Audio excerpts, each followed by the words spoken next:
All right, I'm recording. Sun in my eyes. Found these old sunglasses. I don't really wear sunglasses too much, and so I don't know how ridiculous these look on me, but whatever. It is fine. Boys just got on the bus, and it's a new week. Heading to the gym, and this means it is leg day. It is leg day, so week 2 of this particular 4-week plan. And so on the docket for legs today, we got standard squat. Be doing standard squat, doing 20 repetitions in those 3 sets. Then I got some Romanian deadlifts. Got to work on keeping my arch on my back, and going slow on the eccentric. After 3 sets of 20. What else do I got? I got single leg back extensions. It's working for my hamstrings. Those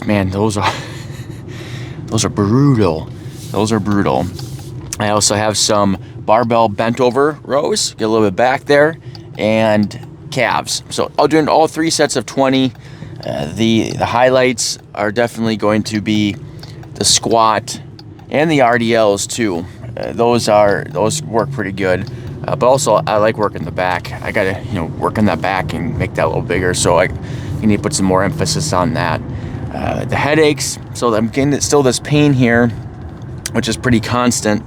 We'll see how the pressure headaches, if that continues during the squats today. This will be a good testament to see how the things are progressing for that. It does become a limiting factor on the heavier lifts because it's pretty nasty. But anyway, I'm excited for leg day.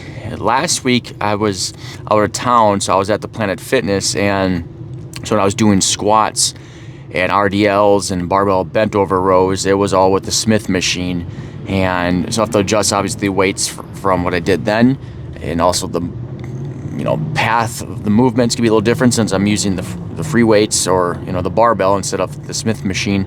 I was thinking of doing the Smith machine again because I was able to really focus on my eccentric on my squats, my form, and getting deep. But I'm going to go with the regular barbell, the squat rack today for that.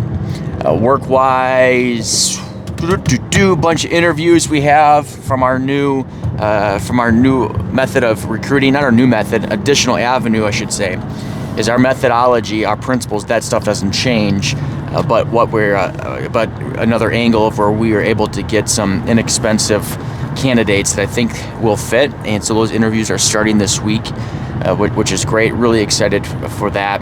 And now it's time to crank that up and improve our recruiting game and get that going.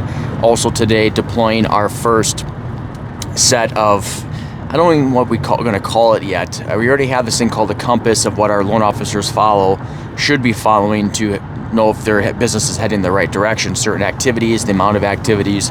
But we're also starting this week now providing something to go alongside their compass and to further help them stay in touch with people, and giving them the exact thing to do, or they can either do that or use that as inspiration to help them do their own thing. But it's just a matter of doing it and taking action and constantly top of mind awareness. So we talk a lot about omnipresence, TOMA, TOMA, or top of mind awareness.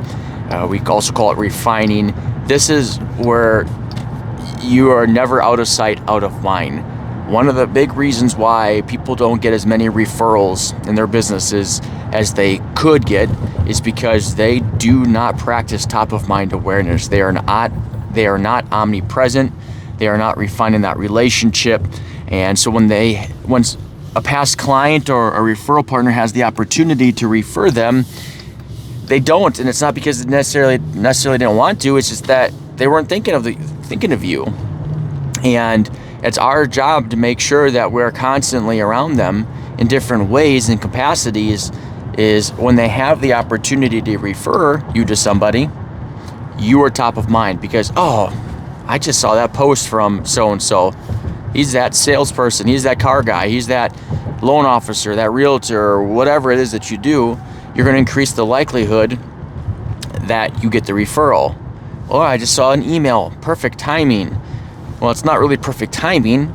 It's you were in the right place at the right time because you're so consistent in your activities to stay top of mind.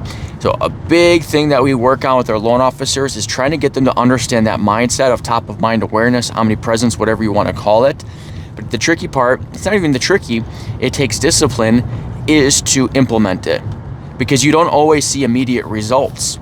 It's not like I just do one thing, all of a sudden the results are coming. It's the accumulation of the effort, the touch points over the course of time where you get the big results. And throughout you get little things here and there, but as you get further out, is then you start getting things regularly. Because not only are you creating that top of mind awareness with people that you worked with long in the past, then you start doing it with people that you recently started working with.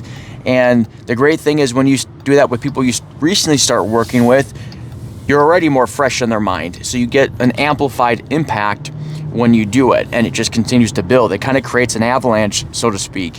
And you keep on doing that, you keep on getting the results. It's a big reason why people that have been in the business a long time, if they do things right, they can work entirely off of referrals and get lots of them, is because they did the right things of creating top of mind awareness with people and developing those relationships. And so it's imperative that you have a top of mind awareness strategy. You keep on working it and you will grow business. All right, I am out. Don't be afraid of the aviators. I'm not that cool. See ya.